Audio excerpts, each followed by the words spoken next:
안녕하십니까. 목요일의 남자, 목요일 리포트의 김태환 멘토입니다. 조금 전에 앞서 시황의 신 이재광 이사님께서도 말씀을 하셨지만, 전기차 관련주에 대해서 좀 관심을 가지자라는 얘기가 좀 나왔습니다. 그동안 목요일 리포트 시간을 통해서 여러분들에게 소개해드렸던 업황들이 많이 있습니다. 보험업황 같은 경우도 최근 들어서 신고가를 보여주는 종목들도 많이 나타나고 있고요.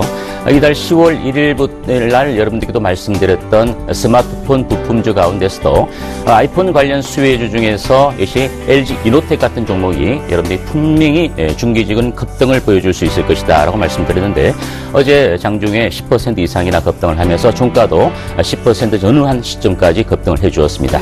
또한 이제 삼성전자와 관련된 수혜 중에서 역시 대장주격으로는 삼성전기를 말씀을 드렸는데요. 삼성전기도 이제 7만 원 선을 고지를 눈앞에 두고 있을 정도로 종목들이 계속적으로 좀 상승 흐름을 보여주고 있습니다. 또한 일전에 은행 업황과 함께 또 정권 업황도 여러분께 말씀을 드렸는데요.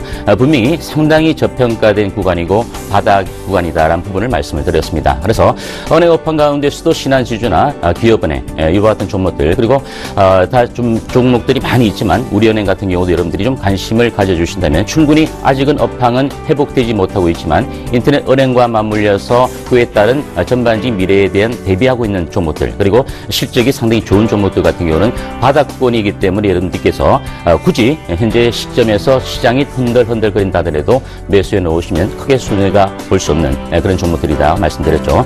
조금씩 상승 흐름을 보여주고 있습니다. 자, 오늘 많은 업황들을 소개해드렸는데, 오늘 다시 한번 여러분들에게 전기차 업황에 관련해서 여러분에게 리뷰를 좀 해드릴까 합니다. 왜냐하면 전기차 업황과 관련해서도 많은 전기차 중에서는 엄청난 업황 자체가 넓기 때문에 그와 관련돼서 2차 전지 분야만 여러분들이 좀 집어서 말씀을 드렸는데요. 여러분 예초에 소개해드렸을 때가 7월 15일 날 여러분들에게 좀 소개를 해드렸었습니다. 다시 한번 전기차 부분 관련해서 2차 전지 부분이 시장에서도 화두로 떠오르고 있기 때문에 다시 한번 리뷰하는 측면에서 여러분들에게 말씀드리고, 일전에 소개해드렸던 종목들에 대한 대응 전략과 그리고 신규적으로 여러분께서 관심을 가져봐야 될 종목까지 한번 점검을 해보도록 하겠습니다. 자, 일단 전기차 2차 전지 업황에 대한 리뷰 시작을 하도록 하겠습니다. 자, 일전에 제가 말씀을 드렸습니다. 전기차 본격적인 성장기가 도래한 전기차 시장이다라고 말씀을 드렸고, 물론 우리 피부에 와닿고 있지는 않지만 분명히 먼 미래가 아닌 곧 다가올 미래다라고 말씀을 드려서 충분한 성장성이 있는 산업이다라는 부분을 강조를 드렸었는데요. 전 세계 전기차 시장의 규모 자체는 14년도, 작년도 같은 경우는 무려 이제 28만 대 정도 수준밖에 되지 못하지만 2017년도 정도 되면 거의 4배 가까이 증가된 127만 대 정도까지 성장할 수 있을 것이다라는 부분을 말씀드렸고, 이 부분에서 가장 중요한 것은 중국 시장을 우리가 빼놓을 수 없다라는 부분을 좀 말씀드렸는데요. 중국이 시장을 결국은 주도할 수밖에 없다라는 부분을 말씀드렸는데, 17년도까지 중국 시장의 성장 자체는 계속적으로 가속화되면서 올라갈 수 있을 것이다. 물론 17년 이후에 그러면 전기차 시장 자체가 꺾어질 것인가, 이런 부분은 아니죠. 완만한 상승세를 계속적으로 이어갈 수 있는 부분 자체가 바로 중국 시장이다라는 부분을 말씀을 드렸습니다. 작년도 7만 대 정도 수준에 밖에 머물지 못했던 전기차 같은 경우가 17년도 같은 경우는 57만 대 정도까지 증가가 될 수 있다는 부분을 볼 수 있겠고요. 어제 같은 경우 우리나라에도 미세먼지가 상당히 많았습니다. 결국 이 미세먼지는 우리나라 같은 경우에 건조한 날씨도 있겠지만 결국 중국에서 날아오는 그 황사와 같은 미세먼지가 가장 큰 영향을 미치는데, 그렇다면 중국 시장, 중국 내에서는 어떻겠습니까? 상당히 중국에서 골치가 아픈 정도인데요. 그래서 중국 같은 경우 최근 들어서 전기차를 육성하겠다는 강력한 의지도 피력을 한 바가 있기 때문에 중국 시장을 우리가 빼놓고 볼 수는 없다는 부분을 다시 한번 좀 말씀을 드리겠습니다. 물론 국내 같은 경우는 정부의 정책적인 지원도 있어야 될 것이고, 또 기술적인 혁신도 계속적으로 추구해 나가야 될 부분도 있고요. 또 소비자들의 구매 반응들을 감안한다면 2020년도 정도에는 거의 400만 대 정도의 시장이 펼쳐지지 않겠는가, 이런 부분을 일전에 말씀을 좀 드렸으니까 한 번 더 다시 한번 리뷰하는 측면에서 여러분들이 참고를 좀 해보시기 바랍니다. 자, 그럼 중국 전기차 판매 동향을 다시 한번 살펴봐야 되겠는데요. 자, 14년도에 막대를 보더라도 상당히 막대가 큰 폭의 급성장을 보여줬던 그런 모습을 볼 수가 있는데, 올해 우리가 아직은 반기도 아닙니다. 1월달부터 4월달 정도까지 우리가 전기차 판매량을 놓고 본다면 올해 분명히 14년도에 전기차 판매량을 능가할 정도의 수준까지 올라갈 수 있을 것이라는 부분을 우리가 봐야 될 것 같고요. 자, 오른쪽에 있는 도표 같은 경우는 14년, 15년도에 승용차와 쌍용차 부분에 있어서 전기차와 플러그인 하이브리드 전기차, 그러니까 순수 내연기관차와 전기차를 중간 정리 단계로 플러그인 하이브리드 전기차라고 보시면 되겠는데, 역시 이제 성륜차 부분 자체는 좀 더 상륜차에 비해서 가파르게 성장세를 보여줄 수 있겠는데, 물론 이제 상륜차 부분 자체도 2014년 대비 올해 같은 경우에도 골고루 전기차뿐만 아니라 순수 전기차와 플러그인 하이브리드 전기차 같은 경우도 상승세를 보여줄 수 있다는 부분들, 이런 부분들 놓고 본다면 우리가 충분히 전기차 시장 자체는 아직까지 새로운 블루오션이라기보다는 아주 무궁무진한 블루오션이다라고 말씀을 드려도 과언이 아닐 것 같습니다. 자, 전기차 시장 성장 배경의 어떤 요인들을 한번 간략하게 좀 짚어보면요. 물론 이제 전 세계적으로 CO2 감소에 대한 환경 규제가 계속적으로 강화되고 있는 그런 모습이니까 이 부분들은 어차피 국내 정책적인 부분보다도 글로벌적인 그 이슈적인 요인에 의해서 긍정적인 수혜를 받을 수 있다라는 부분으로 우리가 좀 이해를 해보셔야 될 것 같고요. 현재 전기차 시장의 선점을 위해서 새로운 전기차 모델들이 계속적으로 출시가 되면서 앞다투어서 경쟁을 하고 있는 그런 모습입니다. 어제 같은 경우 LG전자 같은 경우가 GM의 전기차의 주요한 부품을 납품하겠다는 소식 때문에 LG전자가 무려 4년 만에 15% 이상이나 급등하는 그런 모습을 좀 보여주었습니다. 실질적으로 LG전자의 급등도 결국 전기차 시장의 수혜적인 요소 때문에 주가가 급등을 했던 요인도 우리가 한번 좀 생각을 해볼 필요가 있겠고요. 그리고 2차 전지 성능 및 2차 전지와 관련된 성능 및 기술력의 향상이라든지 또는 충전 인프라의 구축 같은 이런 부분들도 즉 시대적인 요구에 따라서 사회적인 그 충분한 확충망 자체가 조금씩 갖춰지고 있다는 부분도 우리가 생각을 해볼 수 있겠고요. 또한 정부에서는 보조금 및 세제 지원 그리고 가격 인하 추세의 기조 자체도 결국 전기차 시장의 성장 배경인데, 국내보다는 중국 같은 경우에는 강력한 사회주의 국가다 보니까 정부적인 정책적인 지원과 세제 지원이 엄청나게 커지고 있다는 부분을 우리가 좀 눈여겨볼 필요가 있다, 이렇게 말씀을 드리겠습니다. 자, 그러면 우리가 일전에도 말씀을 드렸지만 2차 전지 국내 업체가 수혜를 볼 수 있을 것이라고 말씀을 드렸는데요.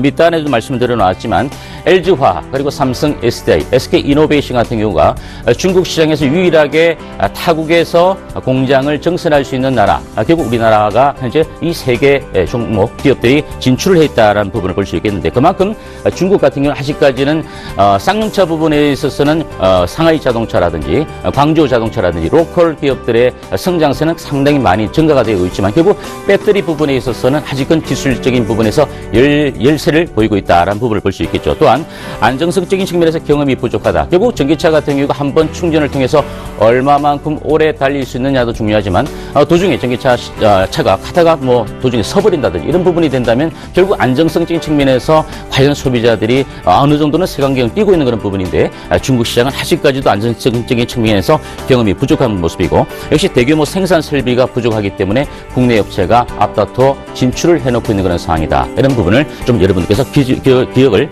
해 두셔야 될 것 같습니다.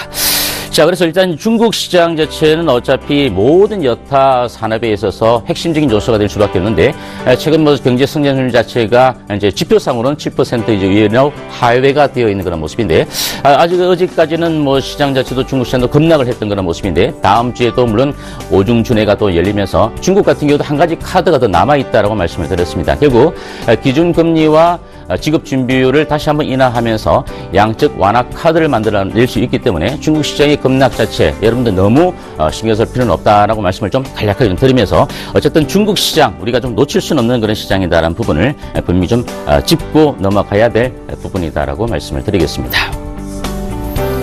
자, 이 부분은 이제 우리가 배터리 시장의 점유율 자체, 모바일과 전기차 부분을 간략하게 좀 짚어봐야 될 부분이 되겠는데요. 자, 우리나라 시장의 기업들이 삼성 SDI나 LG화학 같은 경우에는 모바일 배터리 시장에서는 상당한 선두권을 유지하고 있다는 부분을 말씀을 드렸었습니다. ATL 같은 경우 22% 정도의 지분율을 차지하고 있지만 실질적으로 파나소닉 그리고 소니보다도 LG화학의 시장 점유율 자체가 18% 정도로 단연 어떤적인 모습을 보이고 있고, 삼성 SDI 같은 경우도 조금 못 미치지만 17% 정도의 점유율을 차지하고 있는데, 물론 전기차 시장에서는 아직까지 선두를 지키고 있는 것은 파나소닉이다라는 부분입니다. 그래서 우리나라에서도 이제 2차 전지 부분에서 배터리 부분에 있어서 어제 같은 경우에도 삼성 SDI 사장이 이젠 BOT 시대라고까지 말할 정도로 배터리 시장 자체가 결국은 성숙하고 성장하지 못하는 그런 모습이 된다면 3월의 인터넷 시장 자체도 결국은 좋아질 리가 없다라는 부분을 강조를 했던 그런 키포인트다라고 말씀을 드릴 수 있겠는데요. 자, 여하튼 결론적으로 봤을 때 때는 모바일 배터리 시장에서의 국내 업체들의 어떤 선전은 눈에 발목 상대할 정도로 상당히 좋은 모습을 보이고 있지만 전기차 시장에서도 전반적으로 우리가 조금씩 증가세를 좀 보여주고 있다는 부분을 볼 수가 있겠습니다. 아직까지도 LG 같은 경우나 케미칼이나 뭐 삼성, SDI 같은 경우도 점유율 자체가 크지는 못한 그런 부분이다. 이 부분을 좀 참조를 해볼 필요가 있겠고요. 그럼 국내 업체들이 이와 같은 부분에서 계속적인 시장 점유율을 뺏어오기 위해서 점진적인 노력을 계속적으로 기울이고 있다. 이런 부분에 우리가 좀 생각을 해볼 필요가 있겠습니다. 자, 이 부분은 이제 전기차 시장을 주도하고 있는 테슬라 같은 경우인데, 물론 이제 국내에서도 뭐 소울이라든지 서울시 같은 경우에도 전기차들을 이제 보급을 해서 좀 이제 자유롭게 이용할 수 있도록 해주고는 있지만, 아직까지도 한번 충전을 통해서 전기차가 실질적으로 부산과 서울을 한 번에 오고 갈 수는 없는 그런 상황인데, 테슬라 같은 경우는 이제 그 앨런 머스크가 물론 달나라에 가서 전부 우리 실질적으로 이제 지구인들이 다시 살 수 있을 정도로 만들겠다는 그런 뭐 강력한 약간 사천적인 생각이라고 볼 수도 있겠지만, 그 같은 강력한 의지를 가지고 추진을 하다시피 전기차 시장 같은 경우에도 그렇습니다. 테슬라의 모델 S 같은 경우를 보면 한 번 충전을 통해서 주행거리가 무려 400km 이상권까지 달릴 수 있는 그런 전기차를 만들어내고 있습니다. 그러면 결국 이 전기차 시장을 독점하고 있는 것은 물론 테슬라를 빼놓을 수 없는 그런 모습인데, 결과론적으로 테슬라보다도 그렇다면 우리가 우리 업체들이 실질적으로 이와 같은 시장까지 선점하기까지 상당히 시간이 걸리겠지만,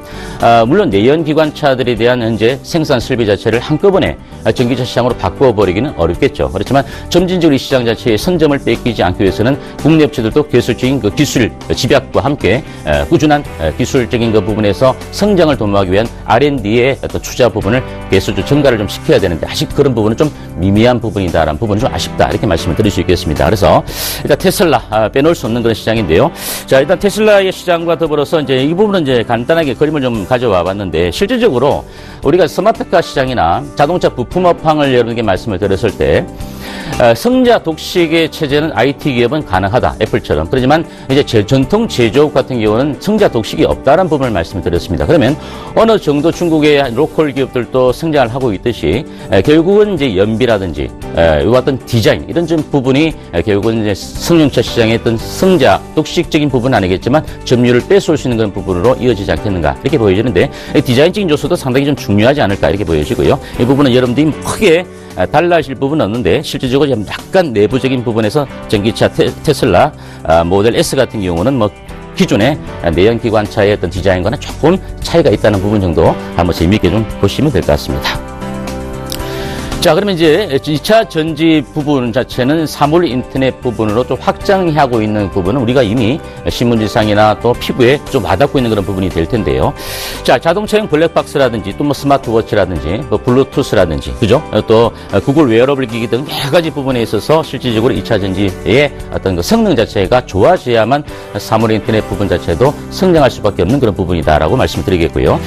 또한 사물 인터넷 시장 자체도 물론 이제 상당히 성장성 있는 그런 사업적인 부분이 되겠는데, 산업적인 부분이 되겠지만, 사물과 인터넷이 연결된 모든 기기에 적용이 가능한 부분 자체가 바로 2차 전지 부분이다라는 부분을 좀 말씀을 드리고 싶고요. 자, 그러면 이제 우리가 일반 소비자들 입장에서 보면 어떻습니까? 결국은 좀 작고 그리고 가볍고 오래 장기간 사용할 수 있는 그런 부분 쪽으로 욕구가 증대가 되고 있다 보니까, 이런 부분 쪽으로 기술적인 기술 집약적인 부분이 계속적으로 투자가 되면서 더욱더 효율성 있는 제품들이 출시가 되어져야 된다. 이런 부분은 우리가 안고 가야 될 과제라고 말씀을 드리겠습니다. 그래서 상당히 미래 성장성 있는 산업의 핵심 속에서 2차 전지가 적용될 수 있는 그 범위 자체는 무궁무진한 범위다라는 부분을 다시 한번 좀 말씀을 드려야 될 것 같습니다. 자, 그럼 종합 포인트입니다. 현재 아직까지는 내연기관차가 실질적으로 시장 점유율을 다 거의 뭐 대다수 차지하고 있다고 볼 수 있겠는데, 순수 전기차 시장까지 가기까지 시간이 걸린다는 개념을 좀 말씀을 드려야 될 것 같아요. 그래서 플러그인 하이브리드 전기차라는 그 부분 자체가 조금씩 성장성 자체가 이제 이어지고 있는 그런 부분이다. 따라서 현재 과도기적인 그 부분에 있겠지만, 결국 이 부분 자체가 시간이 가면 갈수록 2020년도에 거의 400만 대 정도의 전기차 시장이 열린다고 말씀드렸습니다. 말씀드리지 않았습니까? 그러면 조금씩 점진적으로 이쪽으로 기울기 자체가 어느 정도는 움직여가고 있는 그런 부분이 될 수 있다는 부분이 될 것 같고요.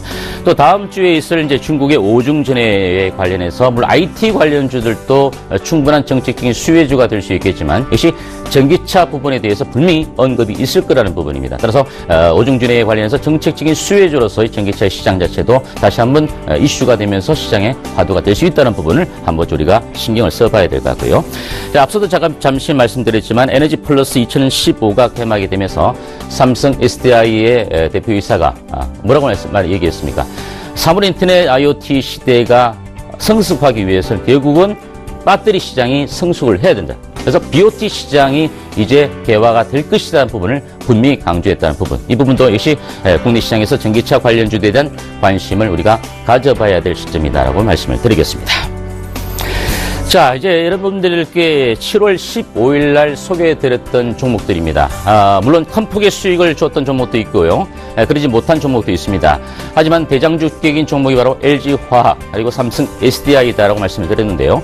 LG화학의 주가 자체가 최근 7월 15일부터 여러분에게 소개해드리고 난 이후에 우리나라 국내 시장 자체가 8월 달에 좀 급락을 해버렸습니다. 급락을 해버리고 난 이후에 다시 한번 올라왔던 그런 모습이 되겠는데요. 근데 LG화학의 수익률 자체는 18% 정도가 될 것 같고 삼성 SDI 같은 경우는 11%, 그리고 에코프로도 한 16% 정도 되는데 실질적으로 에코프로 같은 경우도 8월 저점 대비 최근 상승률을 본다면 거의 60% 정도 이상의 강한 급등세를 좀 보여주었다는 부분입니다. 또한 코디에스 같은 경우도 거의 30% 이상 여러분들에게 3개월 만에 수익률을 안겨다 드리는 그런 종목들이고요. 자, 그러면 우리가 LG화학과 삼성 SDI 같은 경우는 지금 현재 강력하게 추격 매수를 해야 될 것인가? 조정 시에 분명히 여러분들께서 저가권 매수 관점에 관심을 가져주셔도 된다는 부분 말씀을 드리겠고요.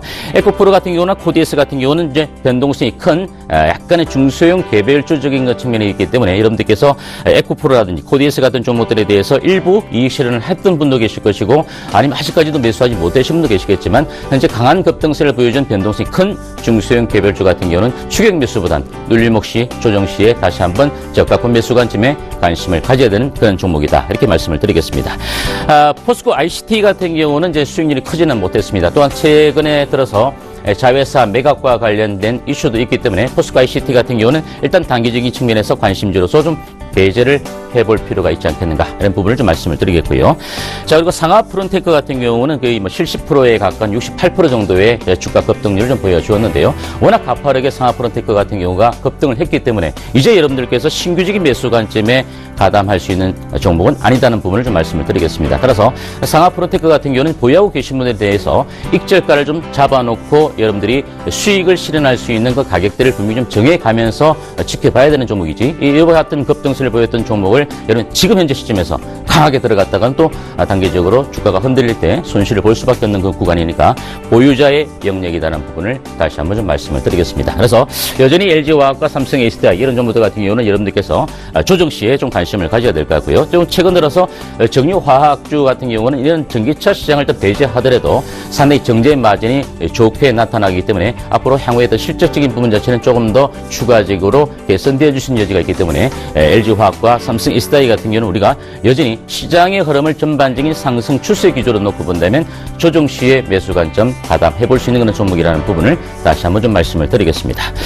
자, 그럼 이와 같은 종목들 자체에 대해서 좀 아쉽게 매수하지 못하신 분들이나 아니면 일부 매수해서 수익을 보신 분들이나 아직까지도 끌고 가고 계신 분이 계실지는 모르겠습니다만은 현재 신규 가심주로서 이렇게 좀 대안적으로 말씀을 해드린다면 실적이 나쁜 종목들은 철저히 좀 배제를 했다는 부분을 좀 말씀을 드리겠습니다. 그래서 세방전지라든지 또는 PNT 후성 이런 종목들 같은 경우는 아직까지도 좀 중기적 관점에서 여러분들께서 지켜보셔도 크게 무리가 없는 종목이고 단기적인 관점적인 단타가 아닙니다. 단기적인 관점 정도 선에서도 충분히 관심을 가져봐야 될 종목이다라는 부분을 좀 말씀을 드리겠습니다. 그래서 오늘 여러분께서 이와 같은 종목들에 대한 전략과 함께 세방전지, PNT, 후성 이런 종목들을 앞으로 여러분께서 좀 관심 있게 지켜보시면서 매매에 좀 참조를 해주시기를 당부드리겠습니다. 자, 오늘 목요일 리포트 전기차 시장, 2차 전지 시장에 대한 리뷰를 좀 말씀을 드렸고요. 자, 이번 주에 제가 또 지방 강연회가 있습니다. 이번 주 24일 토요일 같은 경우는 창원 지역으로 갑니다. NH투자증권 창원 지역, 창원 지점이고요. 서울 아동병원, 상남동 서울 아동병원 2층으로 NH투자증권 오시면 되고, 시간 오후 2시입니다. 참가비는 무료고요.